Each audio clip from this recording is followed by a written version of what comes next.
Hello, everybody. How are you? Welcome to a new week. Okay. There you all are. I couldn't see you. Hi, everyone.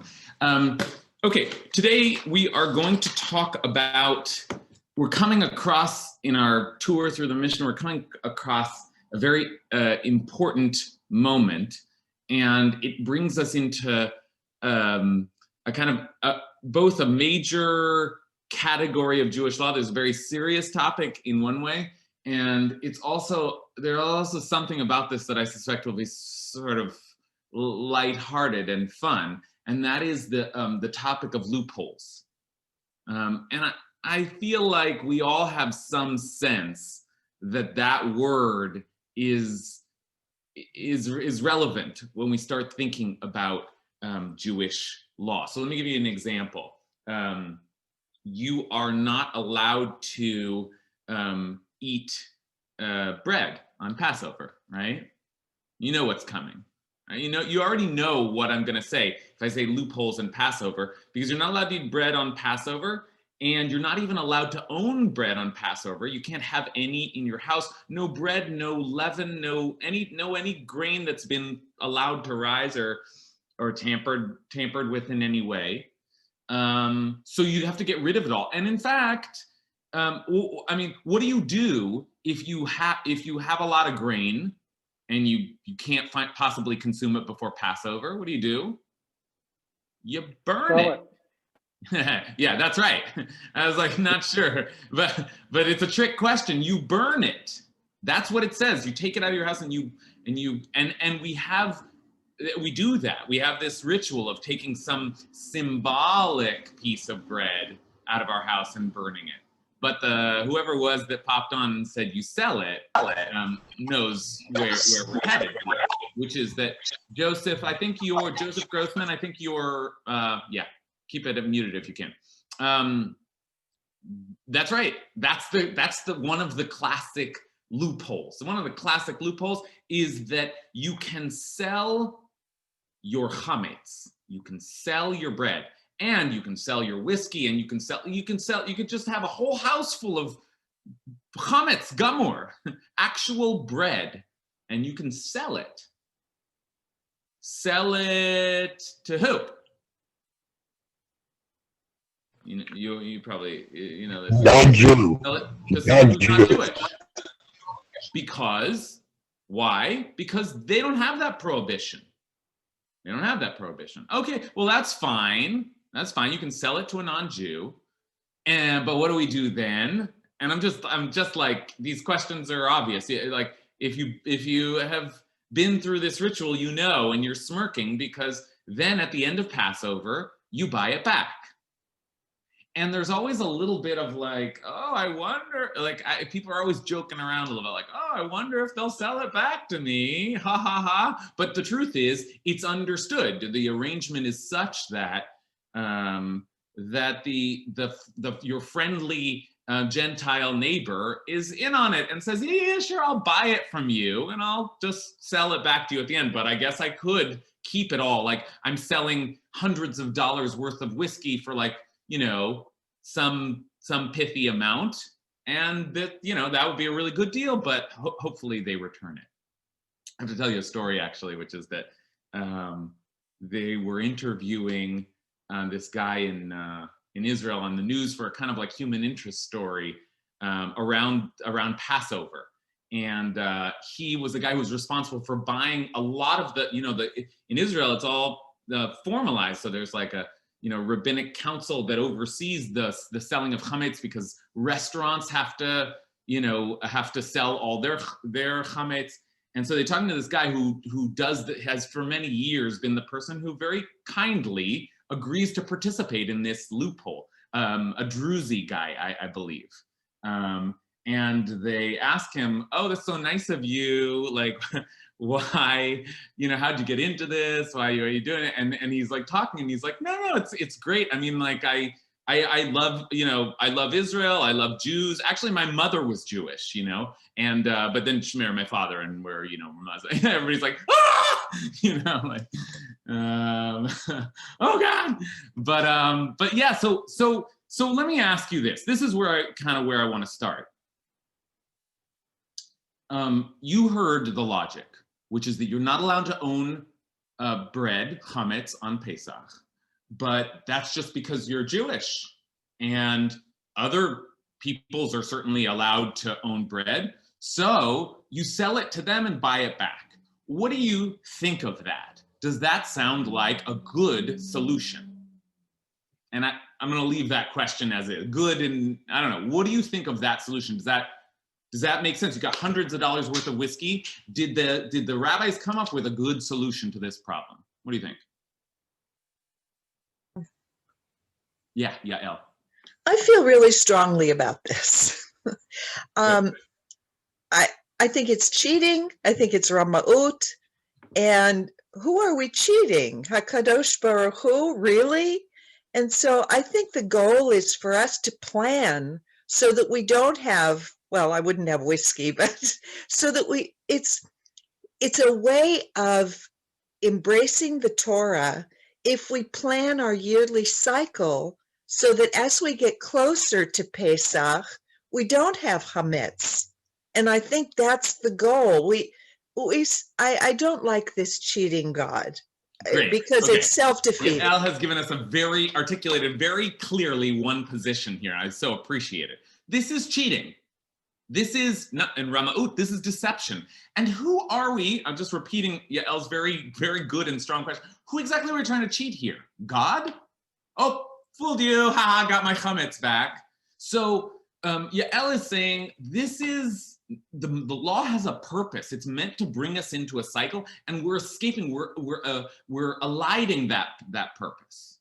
Okay, that's one position, which is that loopholes are tricks, and they don't make any sense because the trick is against like God, who certainly, I don't know. Oh, well, who exactly are you fooling? Okay, Joseph, you're unmuted again. Oh, are you raising your hand? Sorry. Yes. Please. Yeah. Well, I think Torah says that you should not eat leavened bread. That you should eat only leavened products or unleavened products.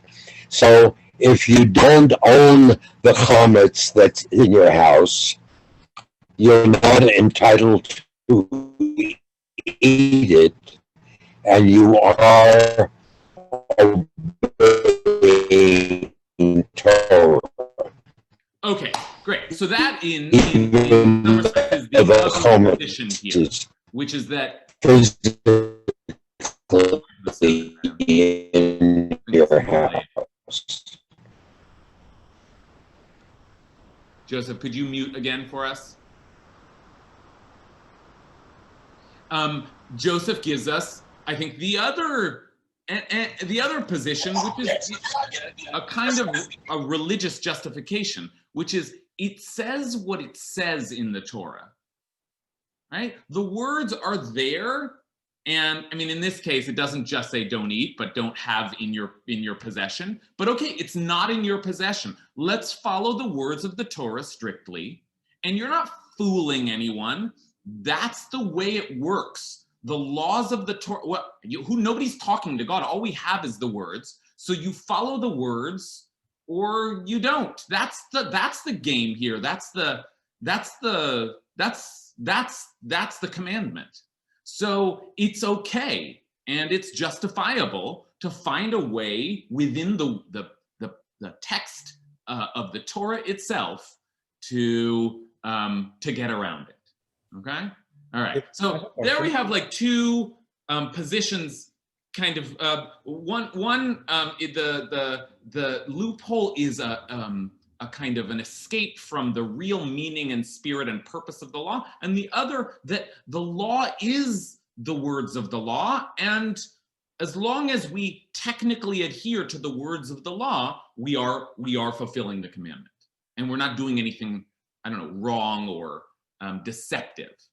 Daniel, you were going to offer a thought.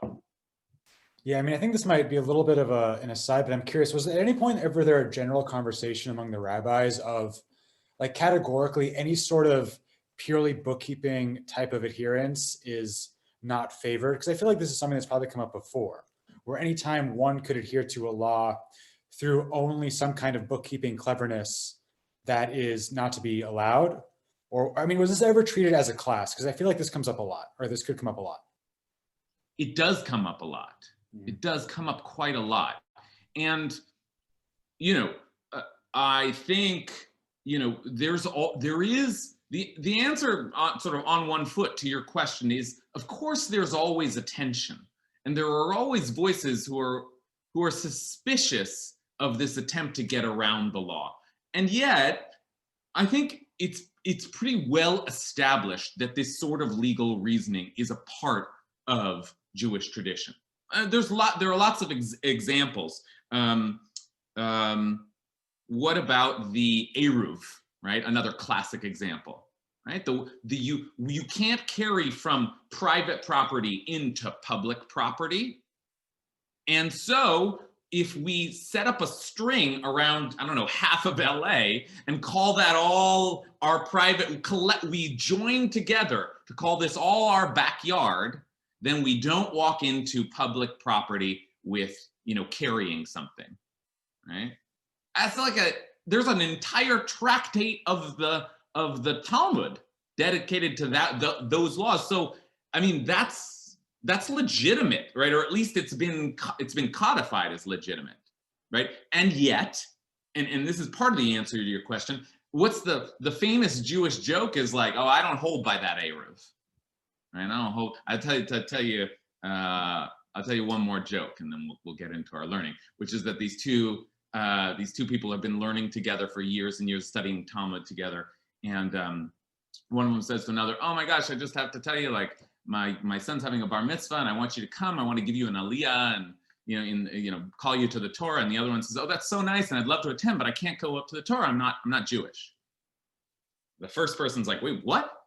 We've been learning together for like 10 years." He's like, "Oh no, I know. I love all this. Like, the Torah is so beautiful." He's like, "No, but you keep the commandments, and surely you know that just as a Jew is supposed to keep the commandments, a non-Jew is not supposed to keep the commandments." Right? He's like, "Yeah, but I mean, I don't really keep them." He's like, "What do you mean? I see you, keeping Shabbat. You're there, you don't." And he says, no, I keep a little rock in my pocket when I walk around on Shabbat. So I know I'm always technically not observing the commandments. It's just like my little way of, he says, "What do you mean there's an Eruv here? Now you can do that." And the guy goes, "I don't hold by that Eruv," right? So it's like, there is that tension of like, this is legit, and this is also to be suspected. I mean, we could keep going here, and it would almost be like a more fun use of our time. Shaitels, wigs, right? This is something that came about in the 19th century. The practice of a married woman having to cover her hair. So, so she starts covering her hair with a wig. Well, her hair is covered. Right? Now, why did women start wearing wigs, though? Anyone know? Why does that happen? Now, part of it might be, well, just want to look normal and good. I've heard it's about, this is what I was taught at Neve in Jerusalem at the time, a long time ago. I heard it's about like control, about like in terms of like Nida and all of those laws. It's about like that's something that a woman herself can do. I think in like the secular world, it's thought of as like a modesty thing. I don't know. Those are my thoughts. Okay, good. Okay, so if it's about if the point of the law, I mean, in some ways this is the kind of conversation we have to have when we think about loopholes. If the point of the law is on some mystical level, a married woman's, and I've heard people make these arguments, a married woman's hair transmits impurity, right? If it's uncovered, right? Some way we don't understand, then it's covered, right? It technically is covered. right? Or, leave the mysticism aside. Again, if it's just about following the law, then her hair is covered. But if the law is about modesty, it is immodest for a married woman to appear either unmarried or just sort of more attractive, whatever it is, then putting a wig on seems like it would undermine the law, right? And that's the tension that we're living in with these loopholes. Is it about technically following the law, or is it about getting down to the spirit of the law and making sure you take on the value of the law? In which case, a loophole is a kind of subversion. Okay. One last example is that just so we have like a few in our here on the table, is a Shabbos belt, right? You can't carry without a Neiruv, and this is like, you don't have the one loophole, so you can't carry your key, so you can't get into your house on Shabbat. Well, if you use the key as one of the loops in a belt, right, then you can use that elastic belt, and the key is you're not carrying the key is the loop in the belt. And then when you get home, it just happens to also open the door. I like that one because it's actually a loophole, right? So I want to, but I was asking earlier about why women started wearing sheitlach, right? Why do you wear the Shabbos belt? There are reasons for all of these pressing human needs. And yes, it may be that some women wanted to, just appear normal or attractive or whatever, but a primary reason that women started wearing sheitlach is because they were starting to go into the workforce, and they didn't want to appear strange, right, and be treated differently. So in other words, there was economic need, right, and often there is economic need that influences our construction of loopholes. And that is true with Passover too, right? It's it's very nice to criticize me for keeping $500 worth of whiskey, but what about Dan Messinger, who has a whole shop full of chametz, so he has to like burn it all, right? Lose his livelihood every year. These loopholes are constructed in order to address human need. I got to get in the door. What am I going to do? I'm staying at a hotel. I need to be able to carry this key around, right? Okay, so loopholes, right? And it's a major category in Jewish law, and yet one that is just, even as we discuss it, is like, it's kind of shot through with all kinds of discomfort and suspicion. Okay, so today we are going to look at one of the all-time classic loopholes, the prosbul. This might be, I don't know if it was like the first loophole, but it is one that is attributed to Hillel the Elder. So this is the beginning of the rabbinic tradition, going all the way back, and we can start to see as they really just first start to formulate a loophole, and it's a good test case for thinking about human need, about fidelity to the law, and about whether or not the fidelity to the law is fidelity to the words of the law or to the spirit of the law.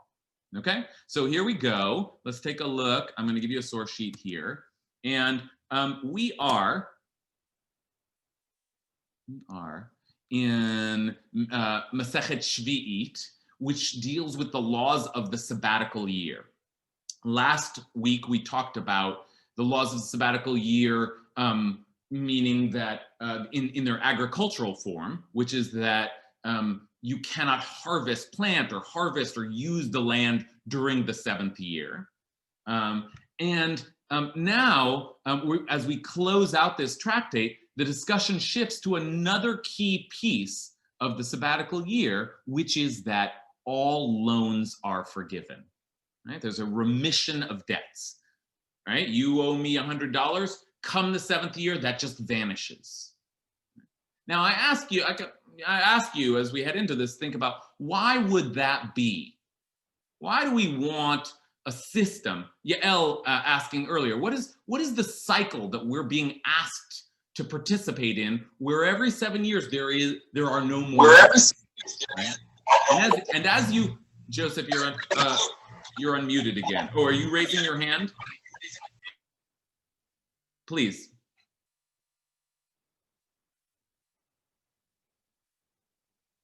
Now you are muted.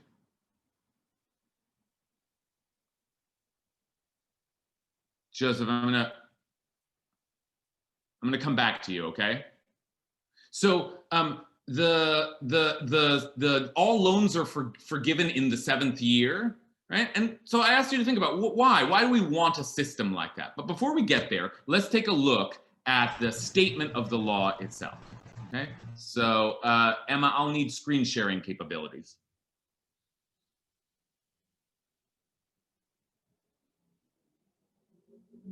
Okay, thanks.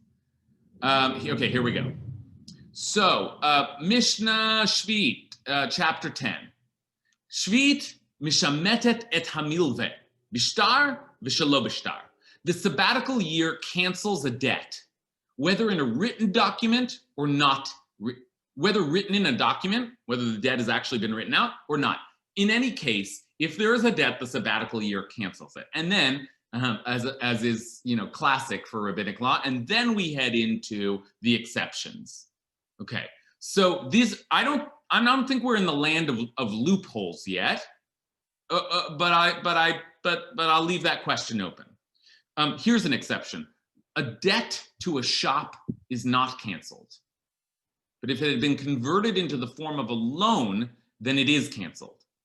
Rabbi Judah says the former debt is always canceled. Okay, so one exception is that if you bought a lot of, if you've gotten a lot of your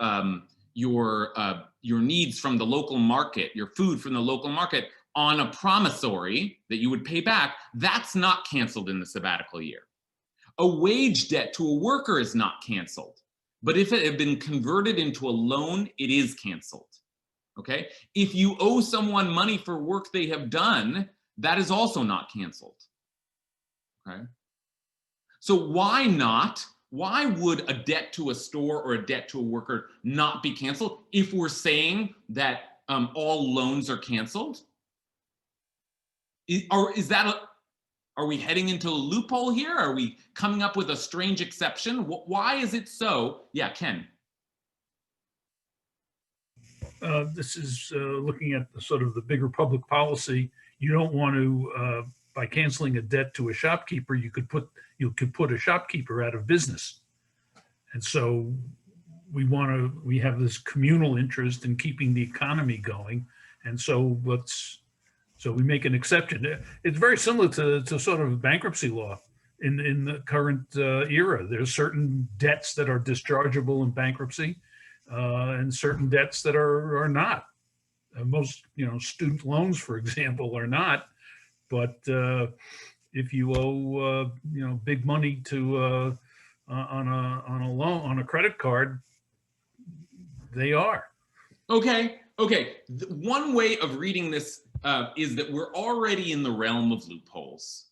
We don't want to cancel debts to all shops and to all workers because it'll freeze up the economy. It'll bankrupt the economy every 7 years. So we have to we theoretically should cancel all of these debts, but we're not going to because we just have to find a way around it. That's one way of reading it. But there is a different way of reading these exceptions. Anybody want to provide it? Yeah, Daniel. One thing that comes to mind, and I don't feel this is an amazing argument, but a formal loan with an interest rate kind of explicitly acknowledges that time and money are kind of in this exchange, whereas a simple debt where it's just I owe you $20, but I'm not going to say exactly when. It's almost like it's a more crude understanding, and so the idea is that this more sophisticated loan where time and money are linked explicitly, something about that is what is being canceled, but more informal debts are somehow retained. It's not a great argument, but I think there's some distinction there that maybe we can latch onto. No, I think you're exactly right in your logic, and I'm just gonna like apply it in a little bit tighter way to this scenario, which is I think Daniel is saying maybe the Torah is talking about a very specific form of lending. And I might say it even simpler. The Torah is talking about loans qua loans. It has to be an act of lending. I hereby lend this to you. Now, when you owe someone money for work that they have done for you, we don't call that a loan, right? We don't think that the worker, oh, I've lent you the money until you pay it back to me, right? When you owe money at the store, you are in debt, but it isn't. And yes, we could say the store loans you the money for a while, but that's not a loan. That's not what we call a loan, right? So one way of reading this is, no, that's just not what the Torah is talking about. The Torah means to cancel all of the exchanges between two people that are designated as a loan. I mean, as Daniel's saying, interest rates, and it's spoken of as a loan. Those are the things that are canceled, right? So is it that we are looking for a way to get around canceling debts that are going to upend the economy? Or in fact, are we just saying these are some of the exceptions, right? These do not fall under the category of the law. Okay, we'll take a couple hands and then we're going to move forward. Payam? I mean, I think we want stores to be able to give credit to people. So it's versus, I mean, it's also short-term versus long-term lending, I guess, in the sense that if you give someone a loan, it's a long-term thing, but giving someone credit to like buy milk or something at your store when they're in hard times. So I guess it's negotiating with the store in essence of giving them a benefit to society they wouldn't otherwise have if everything was forgiven. Okay. Alexandra? I think it's important to consider what was the purpose of the law as it was written in the Torah. And so as I understand it, the purpose of the law as it was written then for that generation that received the Torah was to build a society of this new people, this new civilization, these new people that needed to like have a sense of cohesion and come up together. And so economic disparity would have destroyed that society at that time that was needed to be built up together. So these interpretations by the rabbis, generations and generations and generations later, I don't know how, I would love to hear them discuss, and maybe they do, is this law even one that we need at our time? Does the purpose of this law of maintaining an equal and economically equal society still hold true? Or do we need to look out for individuals and get them paid? But Good. To me, yeah, that's the important question. Good. That's excellent. First of all, Alexandra is asking us to go back and look at the law itself, and let's try to understand what the purpose of the law is. Right? Again, we're kind of oscillating between the formalist model, where it's the words of the law that matter, and the spirit of the law. On the other hand, this idea of trying to understand the purpose or intent of the law. Okay, so let's go and look at it. But Alexandra, I just want to say, and we'll kind of we'll kind of tag this for now. We'll come back to it. Alexandra raises a very different kind of question.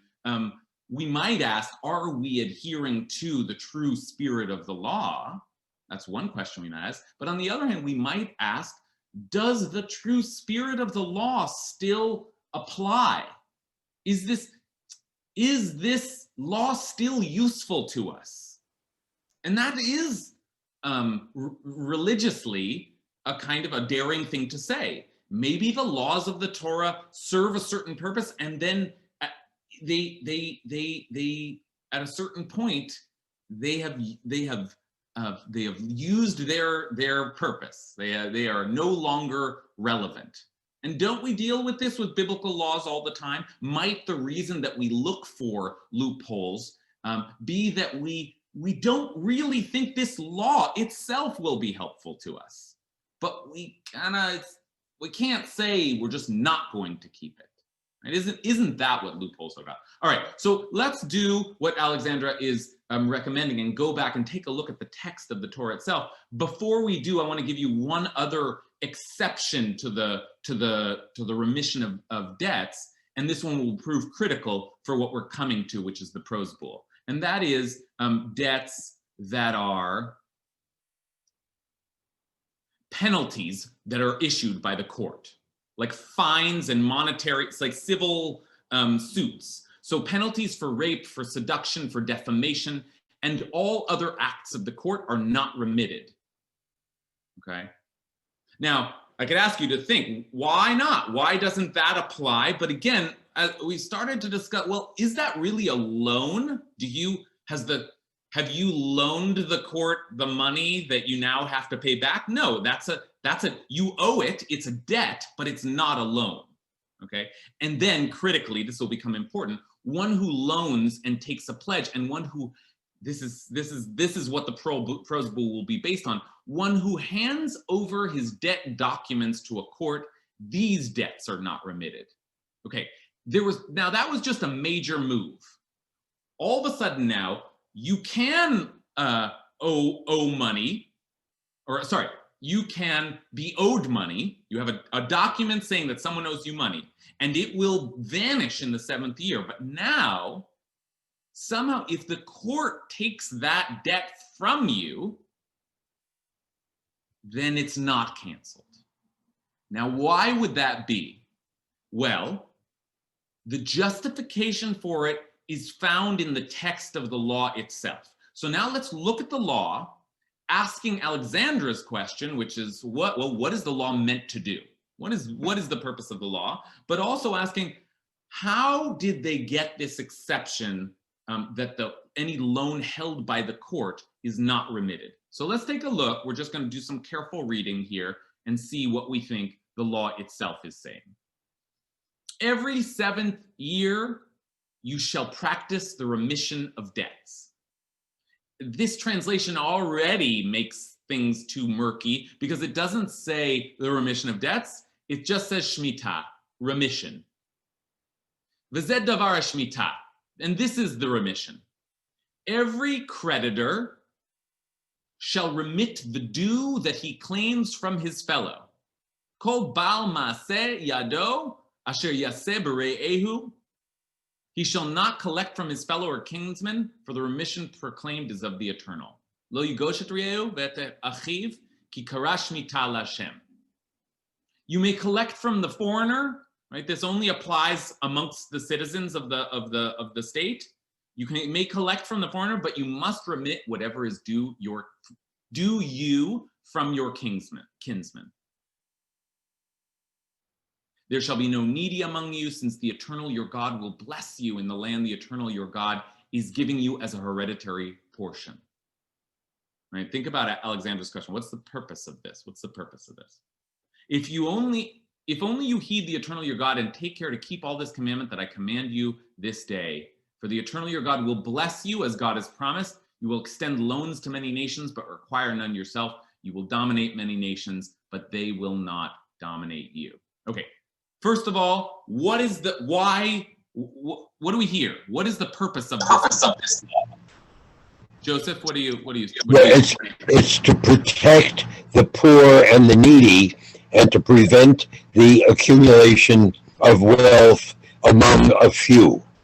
Great, right? We don't want there to grow any kind of permanent poverty class, and make sure that the wealth doesn't over time accumulate in the hands of just a few. So to make sure that nobody becomes indefinitely poor. Okay. Is it possible that if you lend money to someone and they're not able to pay in 7 years, then they're not able to pay, and that protects? It's in the same sense what you said before, but it gives protection to people who are simply unable to pay. Good. And I think that's a nice way of framing it, Marianka, which is that imagine someone has been in debt for 1 year, 2 year, 3 year, 4 year, 5.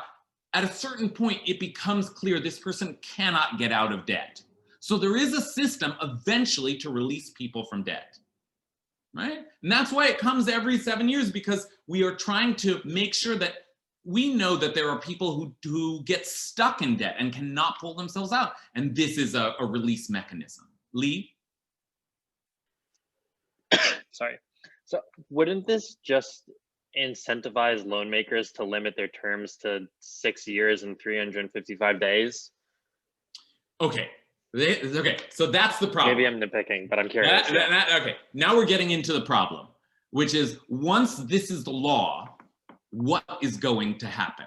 But I want to just note one other thing before we head in, because it'll be important for our loophole, for our technicality, which is that we already said that loans which are transferred to the court, sort of strangely, are not forgiven. Now, why is that? Did anyone catch a turn of phrase or a word that would suggest that, oh, loans that the court holds are not canceled? Anyone have a guess from what we read? I see Agnes's hand up. Ken? In the second verse, every creditor that lends anything to his neighbor shall release it. Great. And so, exactly. So if the court is holding the document, they're not a neighbor. Exactly. The language here, and Ken's exactly right, it's in the second and third verses, is Kol Bal Maseh Yado. Anyone who himself holds in his hand some kind of debt from his fellow, he should not go to his neighbor or his brother, right? His neighbor here, or his brother here. And the language continues in the singular and individual here in the third verse. To the foreigner you don't, but et achicha tashmet yadecha. But for your brother, you release that which is in your hand. That's all in the, what is it called? First person singular, no, second person singular, right? It's you, it's singular. And so technically, when the debt is transferred to the court, that's not you keeping the debt past the 7th year. It's now in a public institution, and that doesn't count. So again, I could turn and ask, well, what do you think of that? What do you think of that loophole? But at least we understand the logic. Okay, let me turn to Agnes before we move forward. Just to throw in one last relationship that it feels like is in that text is the relationship between at least people within the Jewish community and God, in that there's the mention of the land is given to you as a hereditary portion, which is that it exists within this longer lineage that is not about your individual ownership, it's about a longer flow. And also there's that line about it's of the eternal, the remission proclaimed is of the eternal. Like it's almost like it's saying that I think of the two stones that are set in the parsha last week. There's a witness between me and God that Jacob says, and there's the witness between me and Lavan that Jacob says. Like, is property about a witness between you and me, my neighbor, or is property a witness between me and God?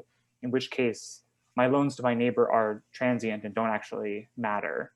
But when the relationship in property is between me and this other person, then it does matter. But what this is saying is that those relationships in the context of the Jewish community are all God relationships. Excellent. Thank you, Agnes. Yes, Agnes gives us a very big picture, and it's important to keep one eye on the big picture here. This is one of the laws of the Shemitah, the 7-year cycle where not all loans are forgiven, and that's one of the features, but it's part of a system where you are not using the land every 7 years as a way of recognizing that God owns the land. And to add to that, every 7 times 7 years, every 49, 50 years, everybody actually loses all of the land that they have purchased and goes back to their ancestral properties. Everybody there's a reshuffling. So that's in the Yovel year. But in other words, there's a whole system which Agnes is pointing us to that seems to suggest that this is not just about economic concerns. There's a big theological concern here, which is that we are saying that nobody really owns anything. There's no such thing as property, really. So yes, of course, you're going to have transactions and you're going to lend and you're going to borrow, and that's fine. But let's keep in mind that ultimately God is the owner of all. And so, at a certain point, you have to release and realize you can't hold someone in debt. Now, that's a very big picture of economics, society, justice. I mean, that's a beautiful system. But there's a big problem with that system, which is that what's going to happen? And Lee started to imagine this. What's going to happen when we put that system into place? Now, Lee's formulation is like, aren't people going to start saying, I hereby lend to you for 6.5 years? But the way that the same sort of anxiety, but the way the rabbis expressed their concern was what is going to happen in the 6th year. Let's say I really need to start a business in the 6th year. I need to get a loan. Nobody's going to lend to me in the 6th year. Are you kidding me? I mean, and you can imagine also a whole criminal industry of taking out tons of loans the day before the 6th year. Nobody is going to lend. But wait a minute. The Torah thought of that. Torah anticipated that. Don't worry. And this piece in the Torah will be good to have in our ears when we head next into the prose bowl itself. So let's just we looked at the law in the Torah, but we can continue now into this second paragraph where the Torah anticipates the problem. If, however, there is a needy person among you, one of your kinsmen in any of your settlements in the land that the Eternal your God is giving to you, do not harden your heart and shut your hand against your needy kinsman. Rather, you must open your hand and lend him sufficient for whatever he needs. Beware. Hishamer lecha, beware, lest you harbor the evil thought. The 7th year, the year of remission, is approaching, so that you are mean to your needy kinsman and give him nothing. Beware, don't do that, because he will cry out to the Eternal against you, and you will incur guilt. Give to him readily and have no regrets when you do so, for in return the Eternal your God will bless you in all your efforts and in all your undertakings. For there will never cease to be needy ones in your land, which is why I command you, open your hand to the poor and needy kinsmen in your land. There's a little, I just want to, as a side, because some of you probably noticed, there's a little bit of there's a contradiction here where there will never cease to be needy ones. And earlier we saw that let's see, what is it here? So there will be no needy among you. All right. So the goal is to have no needy, but there will always be needy. But the point is, we thought we had come up with like a problem. Oh, but wait, what's going to happen the 6th year? Torah anticipated that problem. And what is the Torah's solution? Just do it anyway. Just do it anyway. Don't worry. You just have to loan as if it were a regular year. And if you do so, don't worry. God will take care of you. Right? So what do you think people did? Did they trust in God? No, they did not trust in God. No. In fact, all loans would dry up in the 6th year and the economy would freeze. And so Hillel came along and instituted the prose bowl. And this is the language for it. And I think it's very important language for us to really think about like the function of a loophole. So let's take there's a whole couple of Mishnayot here. Okay, a prose bowl, which is some Greek word that the Talmud spends some time trying to figure out, as an enactment of the poor, of the rich, something. A prose bowl is not canceled. This was one of the things enacted by Hillel the Elder. And the language here of enacted is important. Hitkin. Achad me'advarim shehitkin. That's the language of fixing. Takana is a big word that we have in rabbinic legislation, an enactment, but also a kind of a fixing.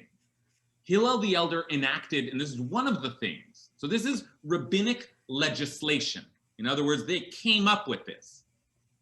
For when he observed people refraining from lending to one another, and thus transgressing what is written in the Torah, beware lest you harbor the evil thought, the 7th year, the year of remission is approaching, so that you are mean to your kinsman and give him nothing. So Hillel enacted the prosbul. Okay, take note of that justification. I want to come back and ask you about that, but just let's see. This is how it works. This is the formula of the prosbul, ze gufo shel prosbul. I turn over to you, Ploni v'Ploni, so-and-so, judges of such and such place, that any debt that I may have outstanding, I shall collect it whenever I desire. And the judges signed below are the witnesses. Now this just seems like, I mean, this is a loop. This is out and out. What did Yael call it? Ramaut, deception. Oh, I got a loan, but if I give you the loan, judges, you can keep it, and then I'll come back after the year and get it anytime I want. Just like, haha, we got around the law. Haha. But I want to ask you, what is Hillel doing? In other words, is this a loophole? Or is Hillel, remember, we already saw that that any debt held by a court was not canceled. Is Hillel just leaning on that? And more than that, what does it mean when Hillel says he did this because he saw people weren't doing it, and so they were transgressing what was written in the Torah? What does that mean? What is Hillel's, did he create a loophole, or was he defending the integrity of the Torah? How do you read this? Okay, let's turn it back to the group. Lee. Yeah, I think this is kind of brilliant, and it ties into another point we talked about earlier of like, when are laws in the Torah obsolete? Because I think what he's doing is using one part of the Torah that is closer to the actual values that are trying to be practiced to nullify a part that was written probably with good intention, but would actually like break society. Like, you know, you could tie this into any number of modern conversations that we don't need to get into, but the idea of like, how do you promote equity? And if you do it in certain ways, is that accidentally going to break the system for everyone and make things worse for the poor and rich alike, but actually worse for the poor? So I think he's recognizing that part of the Torah is just a bad idea. Like, he's like, this idea of canceling debts every 7th year sounds great, and it sounds like a beautiful utopian dream. And the Torah says, if you're scared, don't worry, God's gonna fix it. Like, we're just lend them the money anyway, even if it'll bring your financial institution into ruin and let you not loan to other people. So I think he's using the part of the Torah that is true to his values to nullify another part. Okay, good. Let's like carefully just speak this out, what Lee has laid out for us, because it's important, because there is a kind of a logic here. You know, before we sneer at rabbinic loopholes, there is a way in which Hillel can be seen as truly like adhering to the Torah, at least to one piece of the Torah. Because remember, we have this prohibition, and just put it on screen one more time. We have this prohibition. And you shouldn't shut your hand. You should keep lending in the 6th year. You have to do it. And so if people aren't doing that, they're in violation. However, Hillel is saying when they're in violation, then they have this evil thought, and Hillel wants to prevent them from violating the law. They're supposed to do it anyway, but they're not. So the only way to save people from transgressing the Torah is to change the nature of the system itself. Right? Okay, Randy Weiss. So, Rabbi, I think what's an obvious question. If you were a lender, why wouldn't every lender insist on a prosbul every time they lent money under this system? I think, Randy, it's a good question, because it's obvious, but it doesn't feel obvious, but it soon becomes clear that actually what Hillel's done is just written away the entire system of remitting debts. Because you're right, nobody now is going to lend without the clause that I hereby transfer this to the Beit Din as soon as the 7th year approaches. And so the whole idea of forgiving debts is gone. Unless someone wants to take it upon themselves to say, no, no, I will forgive you, but that's not what happened. The prose bool that Hillel enacted essentially became an overturning of a biblical commandment. And the way that he got away with it was either with some combination of, well, technically when a court owns something, that's not the law the Torah is talking about. And technically the Torah doesn't want us to get into that. If you read the Torah, she is saying, don't get into this situation, you will transgress. I figured out a way to keep people from transgressing. Look, I saved Israel. Because look, they were going to transgress anyway. There was no, it's not like I could save the law of remission. The only thing I could save was the abuse of it. Okay. So you're telling me historically that's in fact what happened? That's in fact what happened. Yeah, that's in fact. Okay. Daniel, I mean, I never really can speak as a historian. I must say, I'm not like really, like you have to talk to a historian to really know how historically accurate, but that is the idea, is that Hillel shifted this, and we'll see in a second, later rabbis trying to figure out, wait, what do we do with this? How long does this go on? But I'm sorry, Daniel, I called you and cut you off. So one thing I was wondering about, I think one thing that could redeem this or sort of add value in terms of the retaining some of the benefit of the forgiveness would be, are the banks doing any sort of due diligence, or do they have any ability to reject unfair loans? Because if you say, all right, the banks will accept loans that are within such and such reasonableness, but if you're a loan shark, the banks will reject your loans. And thus this ability to sell loans to the court does provide some safeguards against excessive lending, which means that even if the debts aren't forgiven, they're still going to be more humane than they would be otherwise. Because then you could say that even if the debts aren't forgiven, this process will make them more humane, and so we are getting some of the benefit. Or is that not? I want to respond to that in a couple of ways. One is it's a very interesting suggestion that there's a kind of this writes a kind of judiciary discretion into the law. I think as a matter of public policy, this just became standard. But I as you described it, Daniel, I started to think, oh, maybe part of what's happening is that Hillel is saying, look, the people simply can't act ethically. We have to act ethically for them. And so you can imagine, so they're taking over the debts because, the people are, you can imagine them saying, well, no, we'll take this one and we won't take this one. It puts them in the position of monitoring the system much more forcefully. So whether they sometimes create exceptions, I don't know, but it does, your description helps us see that now the judge, and who's a judge? Hillel, the rabbis, that's who they're talking about. The people simply can't adhere to the law. And let's not just sort of sneer at that. We're talking about an economy that goes into full shutdown every 7 years. Do you trust God to pay you back if you forgive all your loans? Are you willing not to work every 7 years? I mean, I believe in God, but I'm not sure my faith is that strong, right? So it's like, I have a question. The Torah is very demanding. Can we really live up to that? Yeah, Marianka.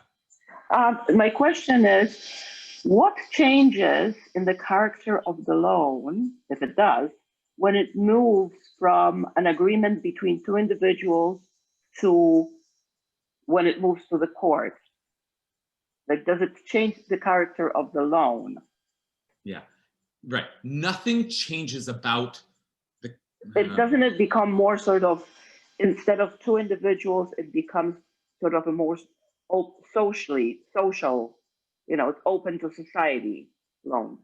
Yeah. And that maybe makes, because there's a change in the character of the loan, then there's changes to conditions as of repayment or not repayment. Right, and again, it sort of depends on whether you're comfortable with a kind of a formalist distinction where the loan is simply no longer held by individuals, now held by the public, and that's just the way it is. I guess I say, but don't forget that the way that the prose bool is written is it makes it so clear that I'm just going to come back and get my loan at the end. It's not like I hereby entrust this to the public good and whatever will be with it will be. It's like, I'm lending this to you. I'll see you in the 8th year, right? So yes, it does change the character of the loan, but I don't know, like, does it change it substantively or does it just change it formally? Okay, I want to call on Peter at least once before this hour is because words like legal formalism are ones that he trades in regularly. Yeah, I don't have a great formalist realist distinction, but I think one thing the system does do is it prevents private violence. It's like once you're not talking about individuals dealing with each other, people can always say, well, God ordered me to kill you to get my loan. Now you have the government in there. And the government, as long as they pay the loan back to the creditor, they could choose not to enforce it against the debtor. And that could be a public policy. And the court could, depending on how needy the debtor is, they could decide not to enforce it. But basically, by substituting the government as an actor, what you're doing is you are, publicizing as opposed to keeping this private, and that ensures more social stability. Good. Yeah, that sounds right too. I mean, we can imagine all sorts of chaos emerging from a serious implementation of Shemitah. And, as Alexandra asked at the outset, what's this all about? Well, it's about something very noble and beautiful. But I think what the rabbis are dealing with is, it's just not going to work. It's not going to work. It's going to be chaos. People aren't going to adhere to it. Like, you can't, it's going to unravel society. And yet the rabbis didn't feel that they had the power to say, we hereby reject this law. This law is null and void. So instead, it was important for them to be able to say, no, technically we are adhering to the law. We would never, God forbid, violate the Torah, but we found a way. And before you kind of roll your eyes at that, remember that the things that they are finding a way to achieve are things like what Peter's talking about. Like the curbing of social chaos and violence, right? And the freezing of an entire starvation, right? The economy simply has to work, has to function. Okay, I want to just show you two last things before we close. We're really at time, but I want to just show you where this conversation kind of goes. And I wish we had more time to look at it. This is a big topic. But take a look at what the Talmud starts, the Talmud, which is commentary on the Mishna, where the conversation goes in the Talmud. The question was raised in the Talmud. When Hillel instituted the prosbul, did he institute it for his own generation only or for future generations also? What's the practical bearing of this question? In case we wish to abolish it. If you say that Hillel instituted the prosbul only for his own generation, then we may abolish it. But if for future generations, then one rabbinic court cannot annul the decisions of another, unless it surpasses it in wisdom and number. And then they go on, and one rabbi says, oh, I would abolish it, and one says I wouldn't. But now like they're what is, when we make these like loopholes, are we changing the law? Is really what's going on is that we've shifted the law itself, or is this just a temporary stopgap measure, right? And, Lee alluded to this earlier, we can think of all kinds of laws that are put in place in our society to generate greater equity, and maybe the great need for that, for those laws, for that kind of equity. And if we put those into place, how long would they be in place? What is the period of time? Do we reach equity at a certain point? Do we get there? Is it, if we could bring back the remission of debts, would you suggest it for the modern state of Israel? These are once we're in the land of loopholes, these are some of the questions that we're asking, because we don't really know, and I don't think we resolved in this conversation. We could probably keep talking about it for now. We don't really know whether the loophole is just a way around, or whether, and not to be taken seriously, or whether it is a new application of the law itself. And this is what the law looks like now. I just want to end on one last piece here, which is that I told you earlier that the word used was that Hillel hitkin, he fixed, or he made a takana. I just want to jump over to another tractate of the Mishnah and just show you that they actually describe the prosbul as Hillel hitkin prosbul mipnei tikun haolam. Mipnei tikun haolam. Hillel instituted the prosbul in order to fix the world. We know that phrase, tikkun olam. It's gone through all kinds of evolutions, and the Kabbalists took it up and they meant something mystical, and we social justice Jews have taken it up to mean something also particular. But this is the first usage of that phrase, tikkun olam. And they are saying that whatever it was that Hillel did, it fixed the world.